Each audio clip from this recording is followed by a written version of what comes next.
Bem-vindos ao Pode Somar. Aqui visões se somam para fazer a inovação sair do papel. Eu sou Juliana Kuhn. Trabalho onde a inovação costuma emperrar, nas pessoas, nos processos e na cultura que deveriam sustentar a mudança, mas muitas vezes sabotam ela. E eu sou André Ferreira, o engenheiro mecânico que virou fundador de startup de software para indústrias e que desenvolveu alguns projetos de sucesso e também alguns probleminhas aí no meio do caminho. Então, pessoal, hoje nós estamos no segundo episódio com o Sidney Barônio.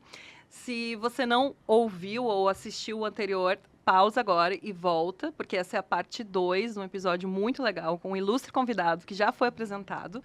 Por isso a gente vai direto ao ponto, já continuar esse papo aí que está muito bom. Então, no episódio anterior falamos sobre indústria 4.0, sobre tecnologia, infraestrutura, cultura, conceitos, a evolução das revoluções industriais e como isso está, fora a questão de mercado, como as empresas se posicionam. E agora a gente vai, então, se aprofundar um pouco mais na parte de casos reais e uso de tecnologia para essa parte 2.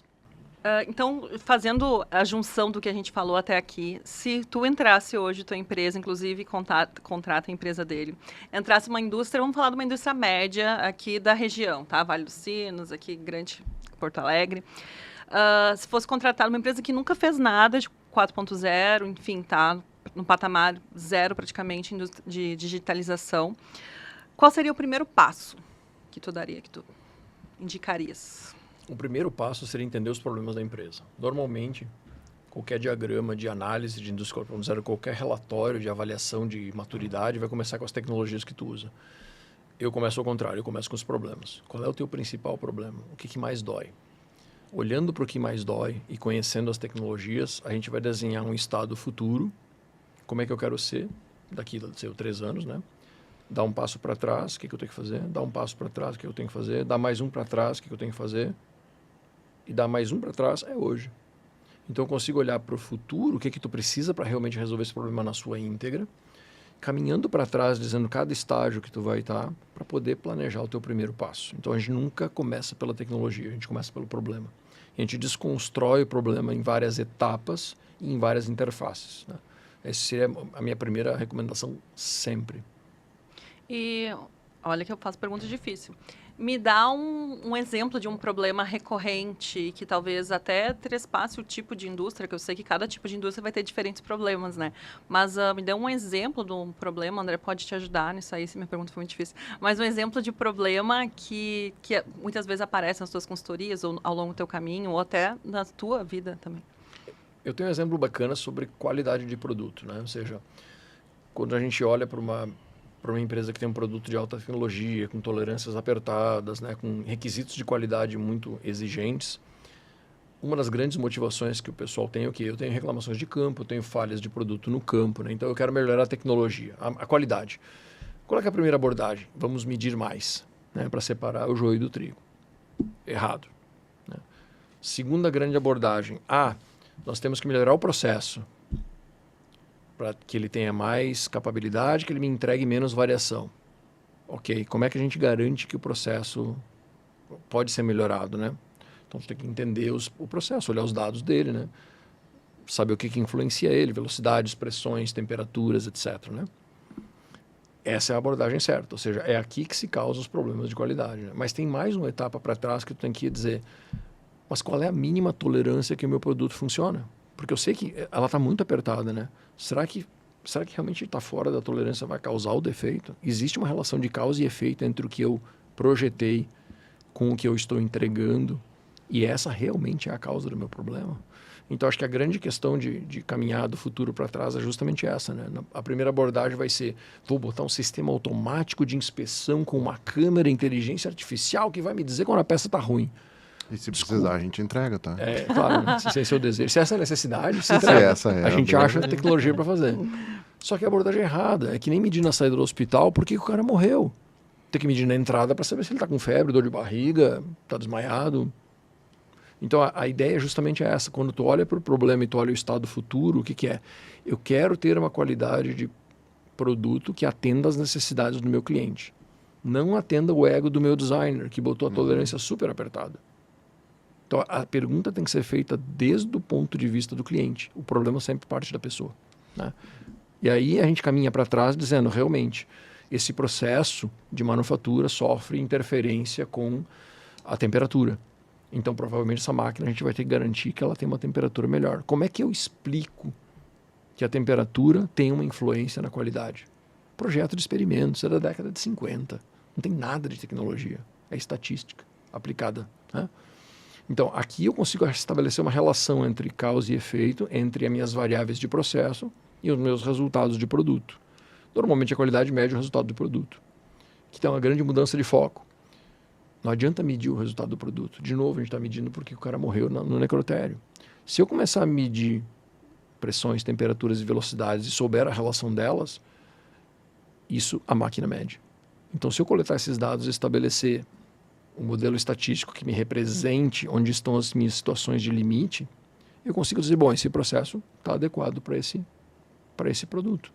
Se eu caminhar um pouquinho mais para trás, né, e dizer, bom, agora com todos esses dados, eu vou ver que mesmo quando está fora de processo, fora dos parâmetros de processo, temperatura, pressão, a falha não acontece.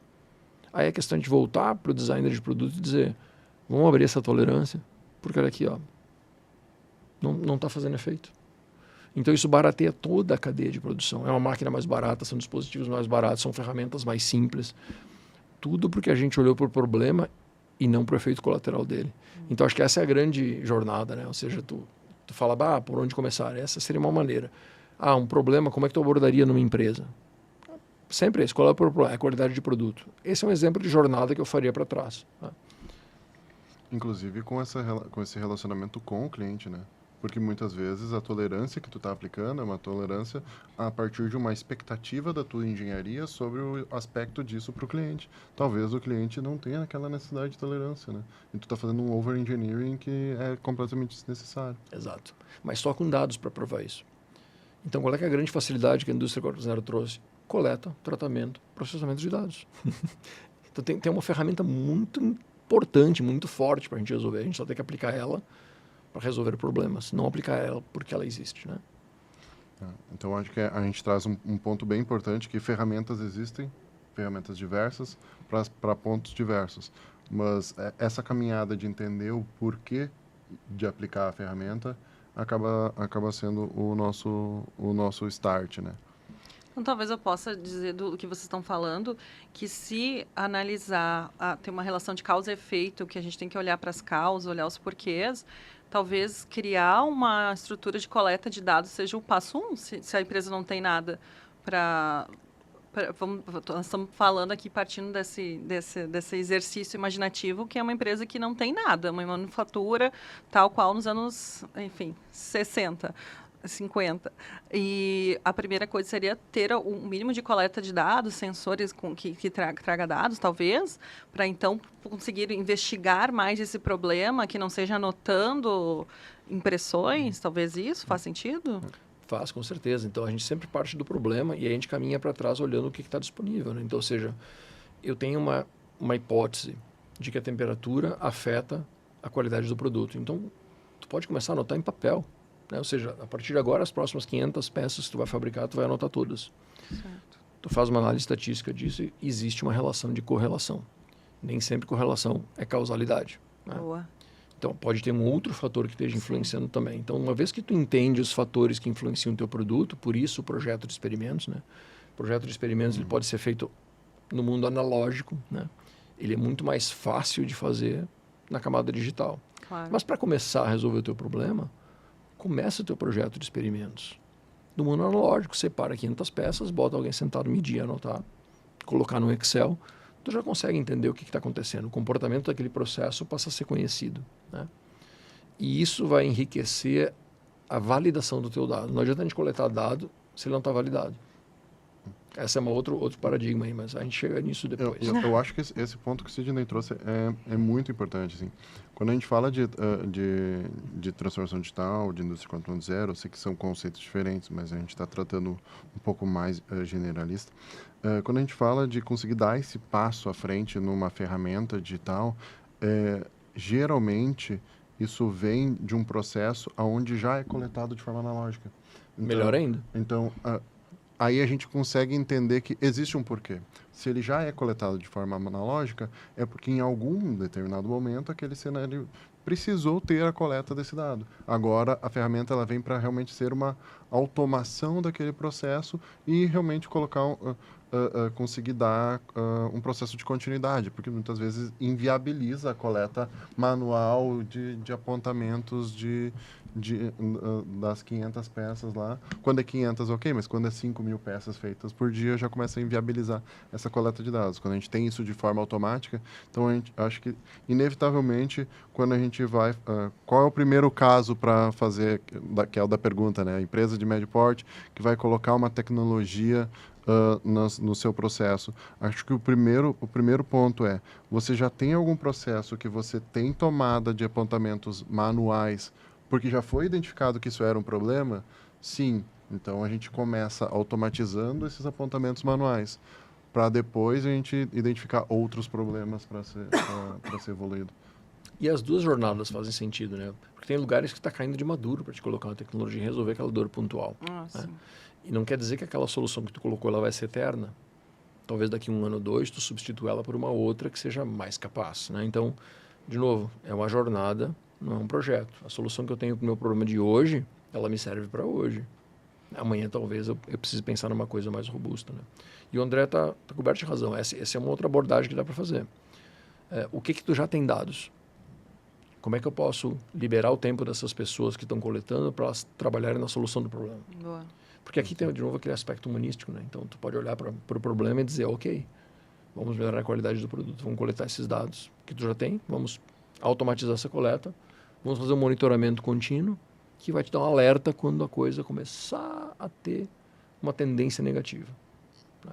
Então, se a gente olhar controle estatístico de processo, que também é muito antigo, né? CEP, Imagina que agora ele é feito por um sistema automático que te diz toda vez que tu tem tendências, né? Ou seja, tem aquelas tendências típicas de controle estatístico de processo, né?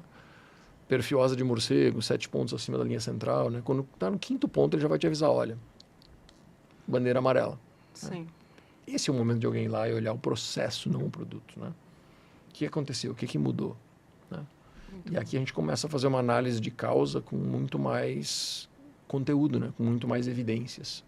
Eu vejo que tudo que a gente fala volta para a cultura, né? E isso tu falou de dados, por experiência própria, é muito comum empresas coletarem dados, terem dados manuais, apontamentos que não servem para nada, que vão para ordem de produções ou fichas que ficam engavetadas. Então, tem aquele monte de dados que poderiam servir para tomada de decisões, mas as decisões ainda são tomadas. Então, já aconteceu mais de uma vez em consultoria de indústria que, tá, e aí o que faz? Não, a gente deixa ali. Tá, mas e como é que você sabe? Não, porque a gente sabe, de vez em quando eu olho e tal. Não, mas vamos colocar no Excel para a gente conseguir comprovar essa correlação ou ver, né, os desvios e tal. Então, eu acho que vai muito...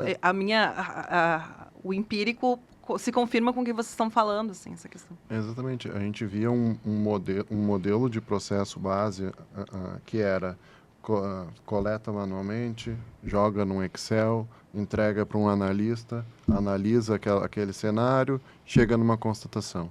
O que a gente consegue hoje com tecnologia é dar um bypass nesse processo, Claro. onde a gente tem uma coleta de dados, uma análise em tempo real e uma predição daquele cenário. Então, a gente consegue fazer uma notificação de que existe uma possibilidade de X%, ou existe aquela possibilidade de haver aquela derivação no cenário que não é tão positivo assim, para que o analista ir lá e faça ação. Então, é muito comum nas empresas a gente ter um problema de análise e gestão, que é que nem a Ju comentou, que temos dados, temos indicadores, não sabemos ler os indicadores. Então, talvez a tecnologia ela possa suprir essa falta de capacidade de análise. De tradução, né? Do dado para informação. Exato, e aquele acúmulo de informação, né, que tu nunca consegue ter em real time, porque tu tem muitos, um analista tem um monte de coisas para fazer ao mesmo tempo e não consegue dar vazão. Então, acho que a tecnologia ela consegue dar um bypass nisso e trazer já algo mais sintetizado de que aqui está o problema, nesses outros não precisa olhar, que está tudo dentro do A análise está cenário. perfeita, porque se a gente olhar a Catec, emite um relatório de maturidade, como é que eu faço para medir a maturidade, tem um diagrama básico, né? São 6 etapas, se não me engano. E a etapa 3, que teoricamente é onde começaria a indústria 4.0, é visibilidade. Então, se eu tenho acesso e os dados estão visíveis e validados, esse é o primeiro ponto. Eu tenho que melhorar alguma coisa que eu não meço, esquece, né? Se eu meço e boto numa gaveta, esquece, né? Tu ia ficar surpresa, mas tem muita empresa que coleta dados, bota no banco de dados, que a gente chama de cemitério de dados, né? E ninguém faz nada com isso. Não é o pool, mas é cemetery. Tá. Isso é um reflexo daquela onda de Big Data, né? Coleta tudo, joga lá, depois a gente vê. Vamos criar um data lake. Virou um data swamp, né? Virou um pântano, porque tem muito mais sujeira do que água, né? Então, acho que a ideia é justamente essa, né? De começa com a visibilidade, né? Depois que eu tenho visibilidade, vem o que o André falou. Bom, agora eu consigo enxergar por que as coisas acontecem. Agora eu consigo estabelecer uma relação entre a temperatura, a vida da ferramenta e a variação dimensional da peça. Essa regra aqui, projeto de experimentos, né? Essa regra aqui agora é válida. Eu não posso deixar a temperatura passar de tanto, nem a vida da ferramenta passar de tanto. E aí eu começo a criar mecanismos que me dizem o porquê que as coisas acontecem no meu processo, né? A próxima etapa, que seria o nível 5, aqui a gente já está falando predição. Predição, já entramos em inteligência artificial, mas daí a gente vai falar disso mais para frente. Eu já né? vou perguntar. E o nível 6 da Catec chama de adaptabilidade, tu tem um sistema inteligente decidindo por ti.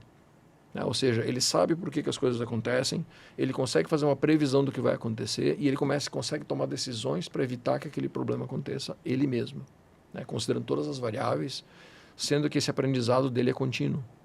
Então, o projeto de experimentos tu faz uma vez para aquele produto e processo, né? Dá trabalho de fazer, coleta muito dado, aplica toda a estatística em cima. Quando E uma tu faz alta isso, dependência humana, né? alta dependência humana. Quando tu faz isso automaticamente e continuamente, eu posso pegar as últimas 1000 peças e dizer, a tendência é essa.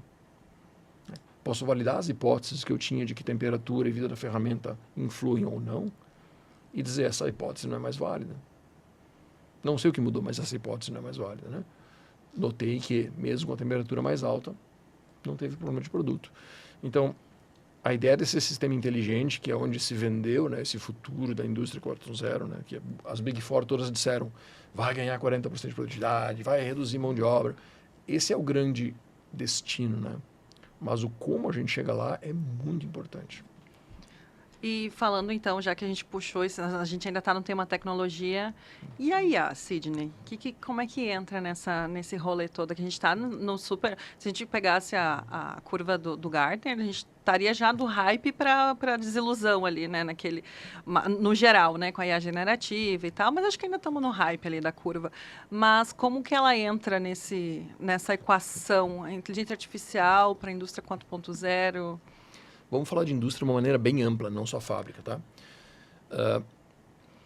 A inteligência artificial vai enxergar coisas que talvez a gente não enxergue, porque ela vai ter dados cruzados em várias camadas, várias dimensões e com vários filtros, né? Então, ou seja, dados sem contexto é inútil. Vou coletar a temperatura. Que dia, que hora, que minuto, qual máquina, né? Que prédio. Então, se eu não tenho contexto do dado, ele é inútil. Começa por aí, né? Inteligência artificial precisa de uma comida muito importante, dados validados, né? Ela não te ajuda a tomar decisão nenhuma se os dados que ela está recebendo não são validados. Então, dados ruins na entrada, resultado ruim na saída, né? Não tem mistério nenhum para ninguém aqui. Então, acho que o grande desafio é, se a gente olhar para o futuro, onde a vai decidir tudo, a gente vai ter que dar um passo atrás, que é onde a gente vai entender como é que eu posso fazer previsões e confirmar se minhas previsões aconteceram. Um passo atrás, por que as coisas acontecem, né? Um passo atrás, coleta de dados. Então, a jornada de IA é muito simples, né? Ou seja, eu preciso ter dados validados para que eu possa descobrir novos insights em relação a isso.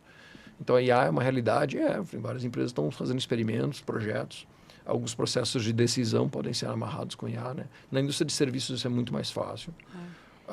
Na indústria financeira isso é muito mais fácil, porque a riqueza de dados que tem é enorme, né? Eu vou te dar um exemplo. Hoje tem algoritmos que decidem compra e venda de ações baseado nos dados históricos e no comportamento do mercado. Não, tem gente ganhando bastante dinheiro com isso.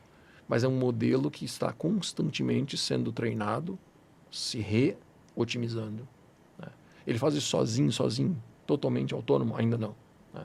Então, o futuro do carro autônomo é a mesma coisa. É uma IA que está decidindo. Hoje ela não decide, ela decide parcialmente. Ela enxerga tudo? Não. Ela sabe todos os porquês que as coisas acontecem? Não. Né? Ela consegue prever algumas coisas? Algumas. Dá para confiar 100% já? Estamos nessa direção. Né? Mas o caminho do carro autônomo é muito simples. Né? Olhando agora para dentro da manufatura, dentro das fábricas, o nosso caminho dentro de uma fábrica é exatamente o mesmo. Né? Se eu quero diminuir o tempo de entrega de um produto, eu tenho que ter todas as informações de todas as etapas que aquele produto passa, tem que ter um histórico em cada etapa e saber em qual processo eu tenho que mexer para poder reduzir. Isso é dinâmico, não é estático. E esse é o grande desafio da indústria 4.0. Tudo que acontece é dinâmico. O Waze calcula a tua rota a cada X minutos, porque aconteceram coisas ao longo do teu caminho e te recomenda mudanças. Esse é um exemplo muito, muito prático. Imagina uma fábrica, estou rodando assim. Imagina um serviço, estou rodando assim, né? Então, tu diria que o gargalo hoje, para a IA ser mais aplicado com mais retorno, seria um passo atrás, que é a qualidade dos dados imputados. Começa na qualidade dos dados imputados. Começa numa estatística muito robusta de saber o porquê que as coisas acontecem. A partir daí eu começar a fazer previsões, né? Ou seja, já que eu tenho um modelo que representa a realidade, vamos fazer algumas previsões, né? Depois que eu fizer essas previsões e elas se concretizarem, eu posso deixar alguém decidir sozinho. Perfeito. Vou te dar um exemplo prático, tá? Eu conheço uma empresa que contratou um serviço da IBM de Data Analytics no passado. Eles tinham um problema muito sério de teste de produto. Né? Então, o teste de produto durava 5, 6 minutos. E eles queriam saber lá pelo segundo minuto de teste quando esse teste ia falhar ou não, porque a economia desses 5 minutos era um investimento enorme de capital. Né? E eles contrataram cientistas de dados da IBM, eles entraram para dentro da empresa, olharam todos os parâmetros de teste, né, coletaram a experiência das pessoas que trabalham na cabine de testes e perfeito. Aí eles começaram a coletar os dados e começaram a validar os testes de produto. E eles conseguiram chegar num modelo que fazia uma boa previsibilidade. Nossa, depois de 6 meses e alguns milhões gastos, né, a pessoa ficou muito feliz. Não, realmente o modelo está acertando sempre, né? Eu consigo ter uma previsão de quase 90% de acerto quando o teste vai dar ruim já nos 2 primeiros minutos. E depois estava todo mundo feliz e comemorando, né? Daqui a pouco o modelo começou a errar. E todo mundo ficou perdido. Disse, não, como assim? O que aconteceu? Não, mas o modelo parou de ser assertivo. Mas deve ter tido alguma variação nesse processo, né? Vamos lá, vamos refazer todo o fluxo de dados, ciclo de vida dos dados.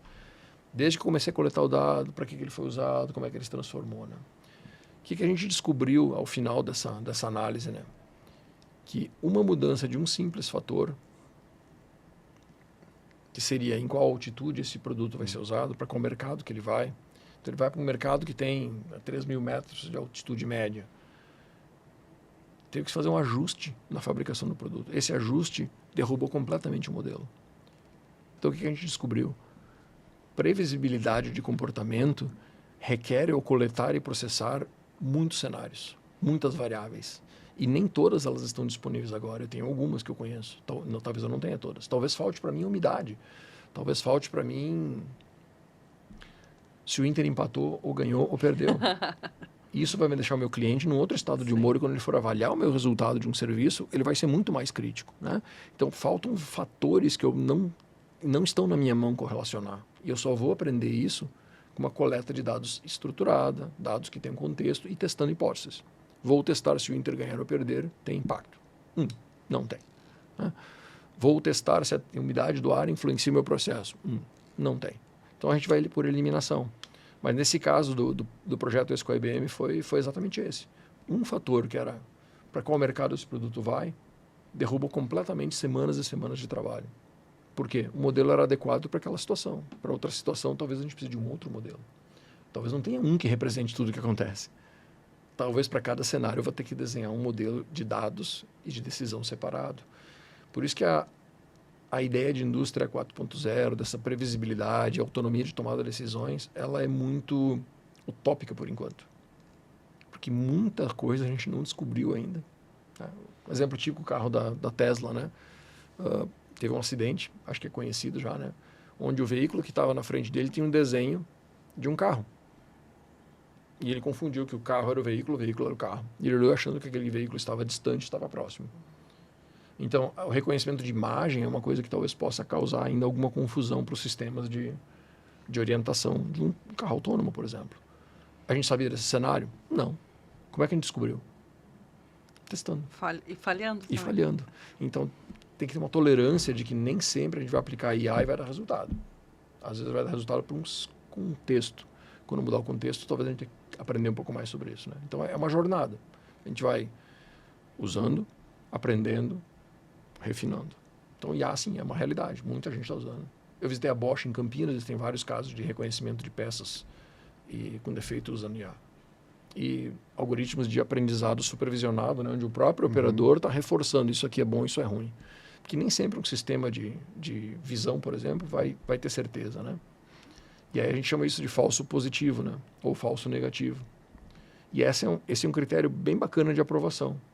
Ou seja, durante um tempo, tu tem que acompanhar o sistema autônomo e dizer, ele está acertando sempre. Ou quanto por cento das vezes ele acerta, quanto por cento ele falha. Quanto que eu aceito desse percentual que é válido para colocar isso em produção e deixar funcionando lá, né? Então, é uma maneira da gente olhar que a jornada não termina, né? Os problemas se transformam e o que a gente tem que fazer para resolver os problemas vai se transformar também. Essa é uma habilidade eminentemente humana. Uau. Então a gente consegue entender que a gente precisa ter um P&D muito bem estruturado para conseguir levantar esses dados e a partir do momento que a gente aplica o cenário, a automação consegue executar. Exato. De forma automática. Mas qualquer coisa que fuja daquele cenário, ela vai executar de forma automática considerando o cenário pré-existente. Que já está mapeado. Já está mapeado. Então, talvez esse seja o pulo, que não existe a bala de prata de vou implementar a IA e ela vai resolver para mim. Existe um processo supervisionado que precisa ser conduzido. Talvez então, mais como uma ferramenta de aceleração do que uma execução realmente autônoma. Exato. E é um processo de aprendizado constante, né? Então, se eu vou pensar no engenheiro hoje, uma parte da cabeça dele vai estar focada em pesquisa e desenvolvimento. E uma parte da cabeça dele vai estar focada em criar soluções. Porque essa solução que ele criou, ele vai ter que monitorar e descobrir por que ela deu errado. E fica um ciclo bem interessante de acontecer, né? Hoje a gente implanta a tecnologia. A gente não só vai ter que implantar como engenheiro, a gente vai ter que entender como é que ela funciona, validar o resultado dela e acompanhar ela. E aprender mais coisas quando ela falhar. Ela vai falhar. Né? Ela vai descobrir um cenário que ela não estava planejada para. Né? Uma pessoa não tem esse problema. Uma pessoa vai achar um cenário que ela tem dúvida, ela vai parar, vai olhar para o colega e vai dizer, tu tem mais experiência que eu, o que tu acha disso aqui? Não sei, vamos testar. Então tá, leva lá e vê se esse produto está aprovado com o pessoal da qualidade. Né? Ou seja, quando tu olha um sistema autônomo, nem sempre ele vai ter essa possibilidade, né? Ele pode decidir ou não decidir. Ele pode reprovar coisas boas ou aprovar coisas ruins. Okay. Então alguém tem que estar olhando para o resultado dele e dizendo, cara, eu vou te dar uma treinada porque tu deu uma piorada nesses últimos tempos. Então, vamos dar uma treinada nos teus dados, vamos pegar um dataset novo, vamos dar uma refinada no teu critério de aprovação, né? E esse é um trabalho que vai ser feito provavelmente por pessoas, né? Que entendam muito do processo do produto, para dizer agora funciona. E esse é um ponto, né? A gente vem de uma mesma graduação de engenharia mecânica, né? E eu lembro nitidamente que quando eu estava fazendo a graduação, eu estava para fazer o meu TCC e, na realidade, meu TCC era o impacto da indústria 4.0 no papel dos engenheiros mecânicos. E um dos professores lá, ele olhou para mim e disse assim, indústria 4.0 não faz sentido para um engenheiro mecânico, não tem nenhuma intersecção. E aí tá tudo certo, eu entendo que era uma outra época, que era uma coisa que estava começando a emergir e as pessoas não tinham talvez a amplitude que ia tomar a indústria 4.0. Mas vamos trazer para hoje então, Sidney. A pessoa que vai começar a vida trabalhando na engenharia, ou a pessoa que está chegando num cargo de engenharia, num cargo analítico, num cargo de gestão que seja, ela hoje tu acredita que é interessante a pessoa conhecer de tecnologia ou é quase que obrigatório a pessoa conhecer de tecnologia? Eu acho que é mandatório.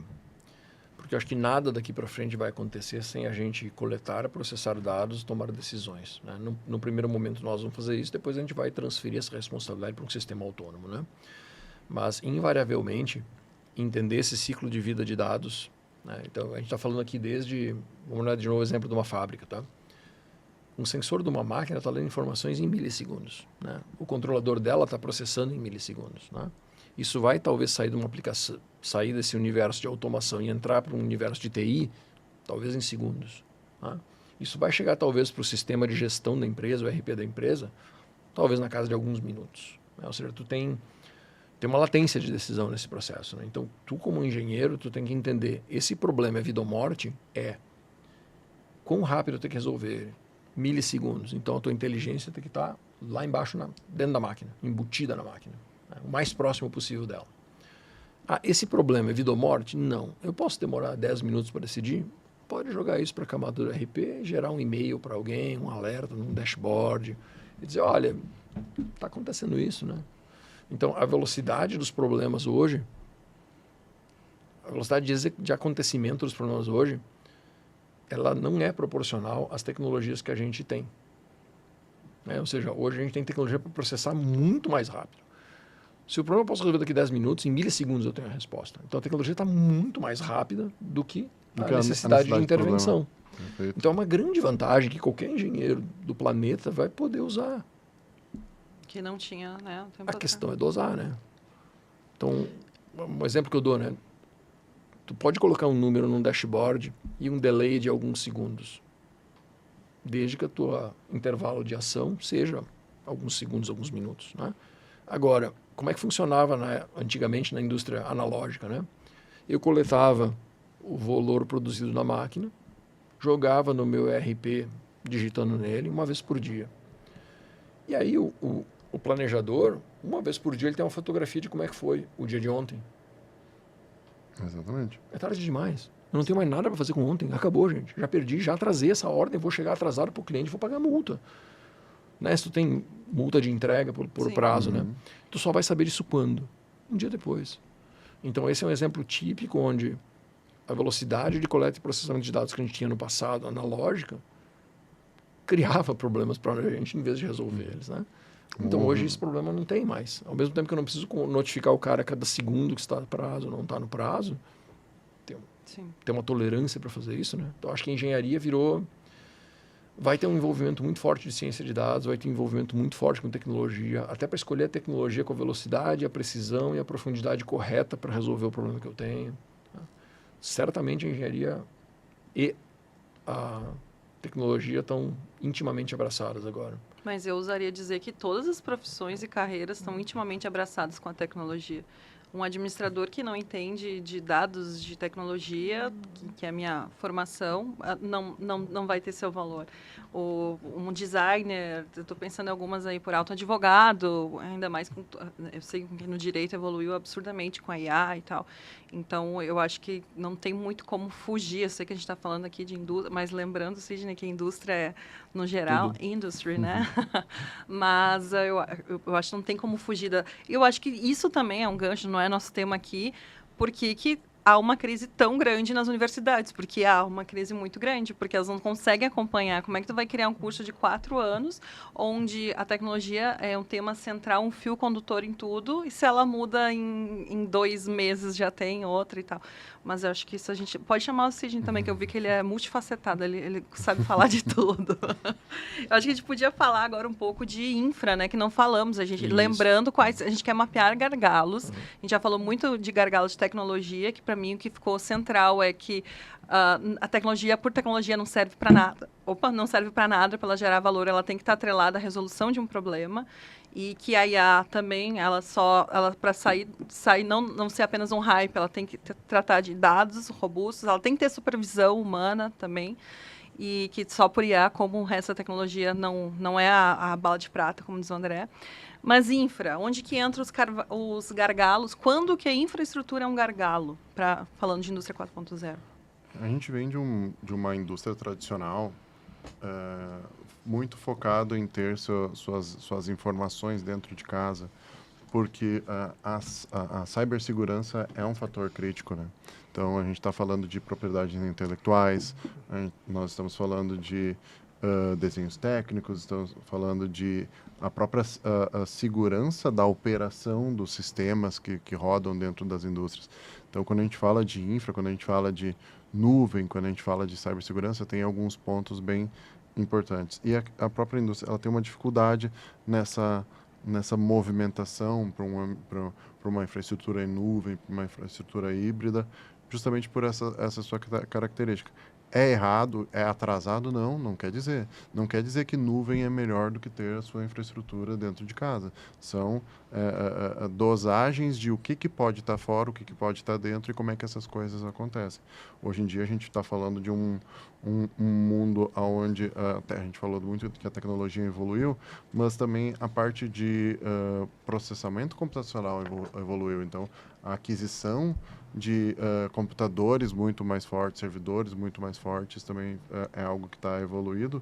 Inclusive, agora a gente vem com um pequeno problema, né?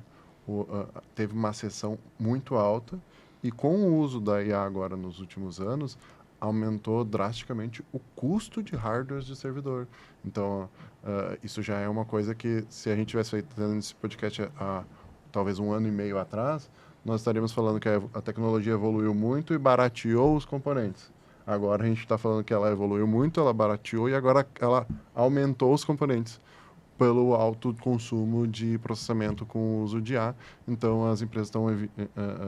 os fornecedores de memórias e de servidores estão muito alocados para esse processo.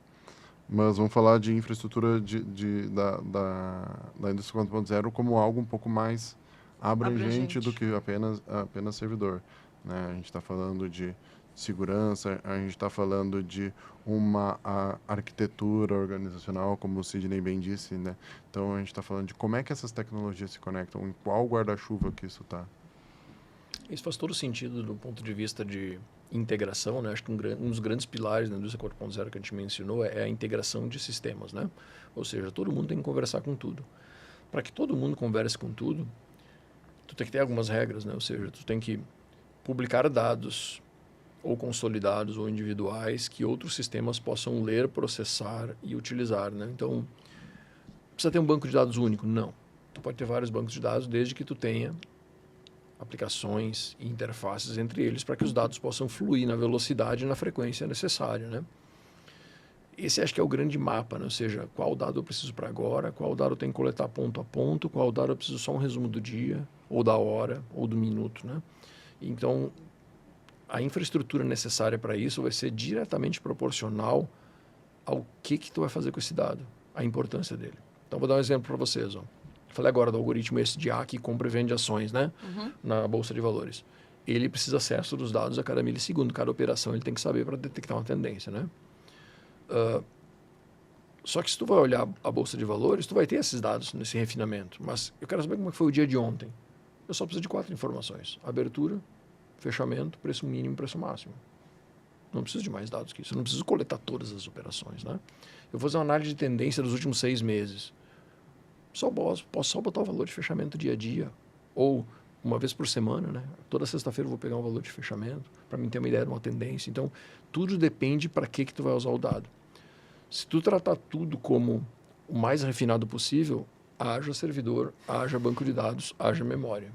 Então, a infraestrutura é diretamente impactada pelo ciclo de vida dos dados. A outra questão é, quanto tempo tu vai guardar esse dado?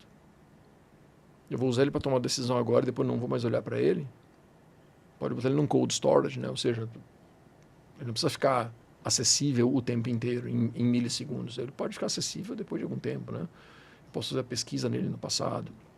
São infraestruturas diferentes que se precisa para isso, né? E o André falou uma coisa muito importante, né? Ou seja, as tecnologias que a gente compra, se elas não têm essa conectividade que a gente precisa para a gente poder extrair os dados dela e usar em outra base, se torna um limitante, né? O que a gente fala da porca de 7 lados, né?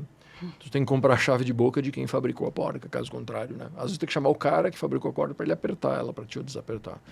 Então, existe uma tendência, eu vi isso na Alemanha há 3 anos atrás.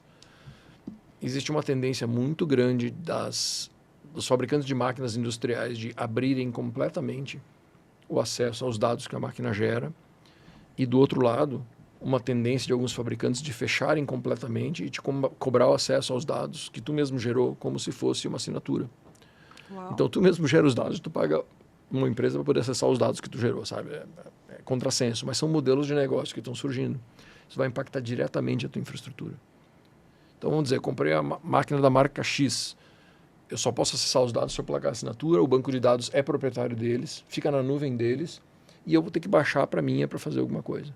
Então, já tem um problema de latência, de tempo, de agrupamento, de velocidade de tomada de decisão, né? Já cria uma dificuldade de infraestrutura. Eu vou ter que fazer uma interface com outros bancos de dados, outras nuvens, eu vou ter que estabelecer cliente-servidor de um lado para o outro, vou ter que ter uma política de cybersecurity, né? Usuários e senhas para acesso, tudo isso passa agora a ser um complicador. Ao passo que se a máquina fala na minha fábrica, eu só coleto ela na minha base de banco de dados, eu não tenho toda essa dor de cabeça. Então a infraestrutura vai depender também das tecnologias que tu adotou. Algumas vão ser fechadas, algumas vão ser abertas, algumas vão ser monolíticas, ou seja, tu nem sabe o que tem lá dentro, tu nem acessa os dados, eles só mostram um gráfico para ti. Então tem de tudo no mercado, né? Isso acontece também, especialmente na indústria médica, né? Tem muitos equipamentos hospitalares, esse é um grande desafio, tem algumas startups focadas nisso, que é, eu não consigo arrancar o dado do dispositivo de medição de batimento cardíaco. Por quê? Porque é proprietário do cara que fabricou o dispositivo, ele não vai abrir. Entendi. E como é que eu faço para integrar agora e automatizar um sistema de resposta? Como é que eu integro isso no meu sistema hospitalar? No prontuário do paciente, para que o médico possa de casa ver se está tendo variação na pressão arterial ou não? Não consigo, né? Ou seja, alguns desses fabricantes não têm nem a interface para que eles mesmos possam te vender esse serviço. Então, existe um mundo enorme que não está pronto para ser conectado. E a infraestrutura tem um papel muito importante nisso. De escolher a tecnologia certa, preparar a infraestrutura correta. Os dados com velocidade rápida têm que estar sendo processados o mais próximo possível do ponto de decisão. Os dados que não têm essa necessidade podem estar sendo processados numa estrutura mais simples, talvez mais barata, né? Mas que vai ter um tempo de resposta um pouco maior. Tudo isso vai impactar. E a gente ainda nem falou de cybersecurity, né? Exato. São pelo menos 2 ou 3 camadas que a gente tem que considerar. Exato. Eu quero puxar também um ponto. O Sidney trouxe muito bem essa questão da diferenciação entre os fornecedores, né? Tem um fornecedor X que ele tem um acesso de um jeito, eu tenho um fornecedor Y que tem um acesso de outro, eu tenho um fornecedor Z que não tem acesso. Isso para equipamentos e muitas vezes isso para sistema também. Para uma empresa, quando a gente está falando de uma empresa de maior porte, ela tem inclusive a dificuldade de saber quais são todos os softwares que ela utiliza. Imagina a governança que precisa saber todos os softwares que a engenharia usa, que o desenvolvimento usa, que comercial usa, que suporte técnico usa, que qualidade usa. Então, assim, fazer esse mapeamento de todos os sistemas é muito comum, inclusive, as empresas se perderem nisso e elas não saberem. Inclusive, às vezes, dá um overlap uma sobreposição de fornecedores. Eu tenho um fornecedor que tem um sistema de qualidade com checklist e eu tenho um outro fornecedor que tem só um checklist. Tá, mas por que eu contratei esse checklist se esse aqui já tem checklist? Ou por que eu contratei esse se esse outro aqui também está em tal coisa? Então, isso acaba sendo bem natural nas indústrias, porque cada departamento vai fazendo as suas aquisições, vai tendo as suas coisas. E quando a gente está falando de indústria 4.0, de justamente ter a conectividade entre esses fornecedores, é muito importante que as empresas façam essa triagem com os fornecedores, se essas soluções que estão sendo contratadas, elas são compatíveis, elas são abertas o suficiente para conseguir fazer esse cross da informação de uma forma mais horizontal, como o Sidney falou, né? Então, a gente conseguir trazer isso para uma cadeia de valor da organização, uma cadeia de valor do negócio. Muitas vezes a cadeia de valor do negócio está não num MES, não num sistema de logística, não num sistema de manutenção, mas sim no cross das informações de tudo isso, né? No cross com o CRM comercial, para mim saber que se eu vou atrasar o pedido, eu vou atrasar o faturamento em X valores por X dias. Então, esse é um ponto bem importante quando a gente fala de infraestrutura, é conseguir conseguir coordenar também todas essas aplicações, tanto físicas quanto de softwares, né?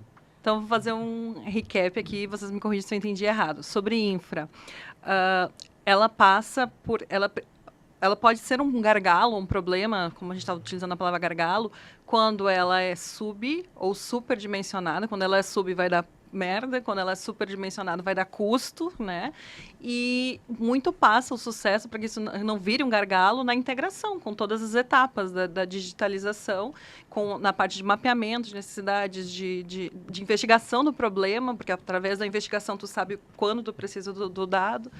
Legal. Eu quero partir para o próximo bloco, que é somando com dados, e já voltar para a pergunta original para ti, Sidney.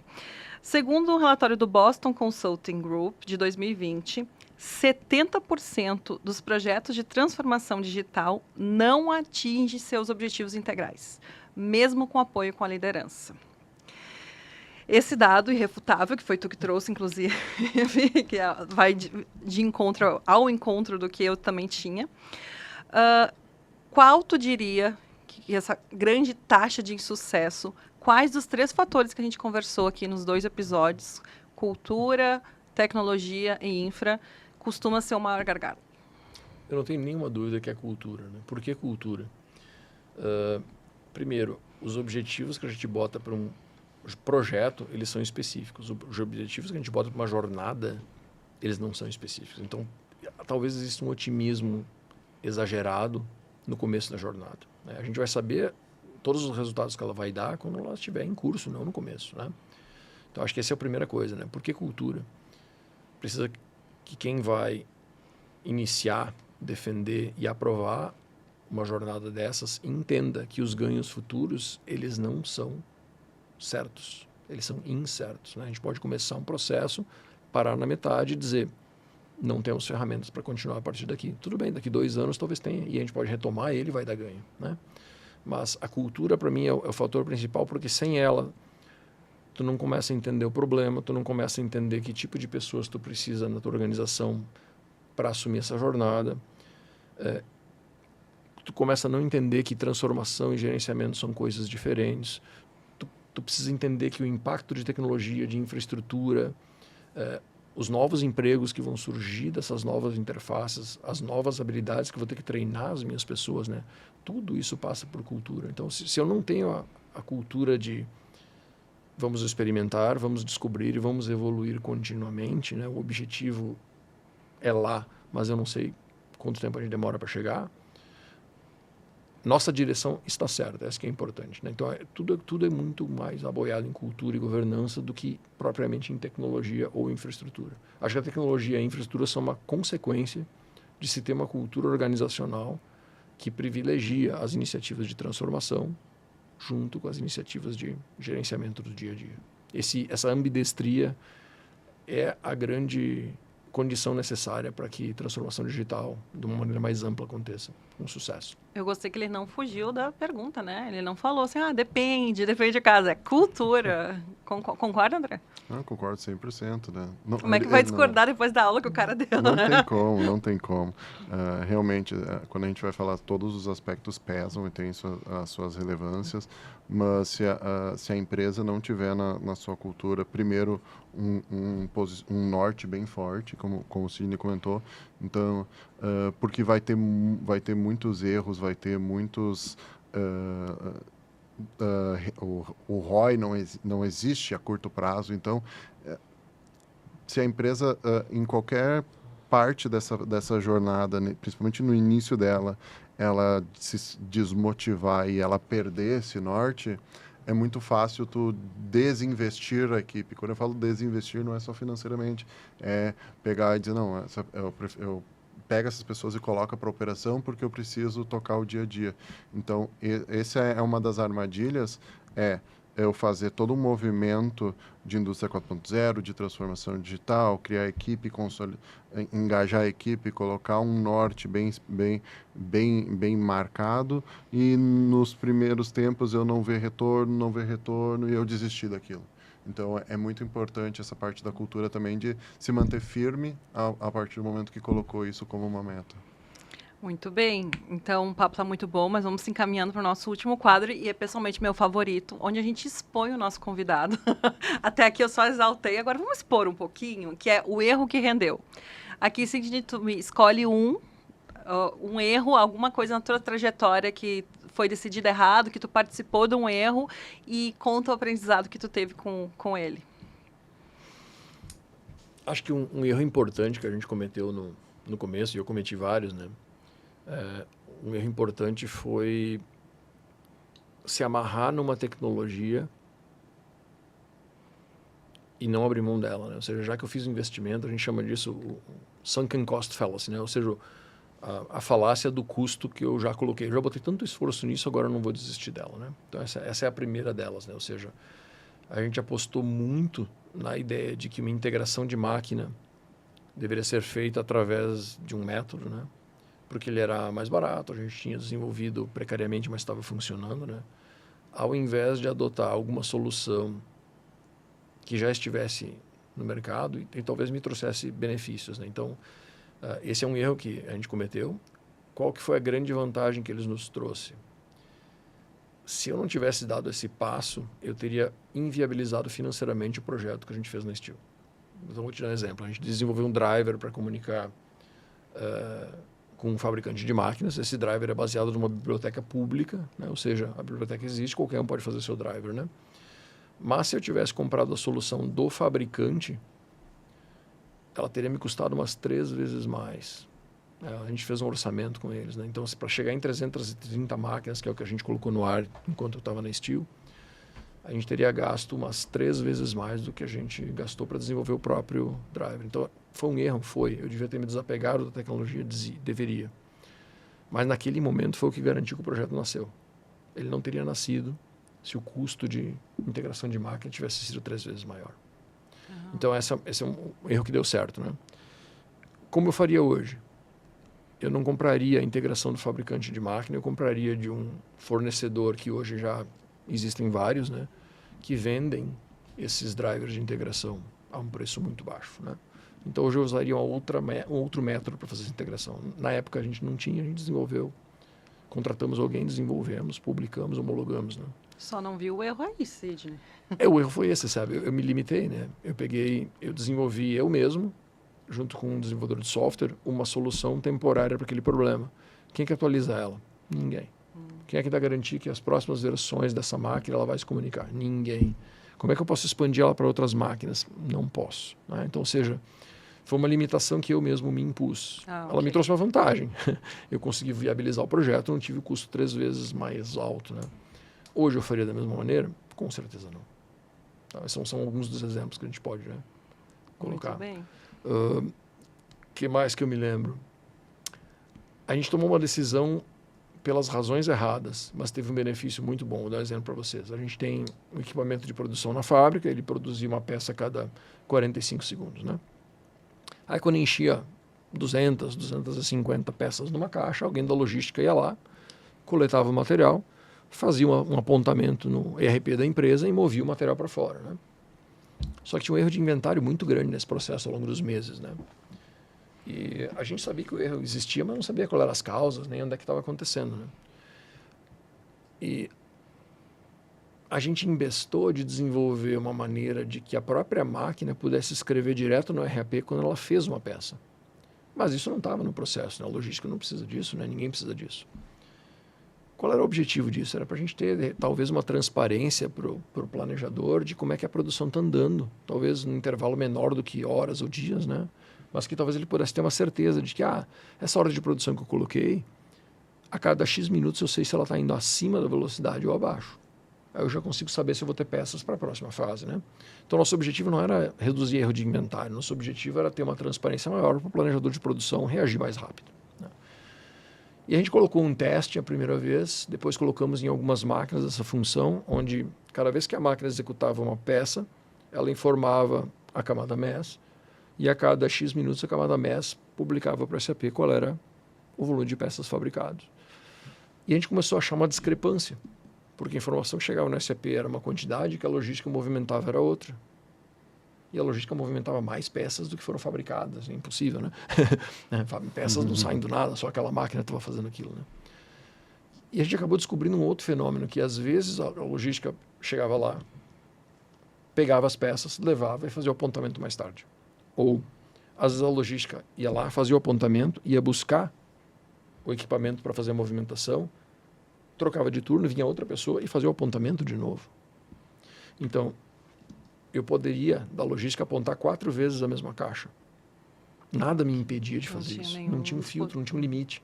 Como a gente conseguiu mandar direto para a SAP, dentro da ordem de produção, a confirmação, agora eu tinha um teto. Eu só posso movimentar o que eu confirmei. Se eu não confirmei, eu não posso movimentar. Então, só desse pequeno, no setor de 16 máquinas, a gente teve um ganho de... A gente aumentou em 4 vezes o volume auditado e reduziu o erro em 10 vezes. Boa. No período de 6 meses, né? Então, são os efeitos colaterais benéficos, né? Ou seja, a gente não sabe o que vai acontecer. Então, era um erro? Não era um erro, mas é um ganho que a gente não imaginava ter, né? E essa é a beleza da jornada, né? Às vezes, tu mira na lua e às vezes tu acerta... Isso aí é serendipidade. Muito mais longe. Serendipidade, isso mesmo. É isso mesmo. Vamos se caminhar para o fechamento, então, do episódio. Vamos. Primeiro eu queria agradecer, então, todo mundo que assistiu o nosso episódio sobre Indústria 4.0 com o nosso mestre Sidney. Foi espetacular aí. Agradecer. Muito obrigado por ter vindo ao nosso... Foi uma aula. Nosso iniciante podcast aí. Trazer um pouco de conhecimento para nós e para o público. E... agradecer a você que está aí nos ouvindo.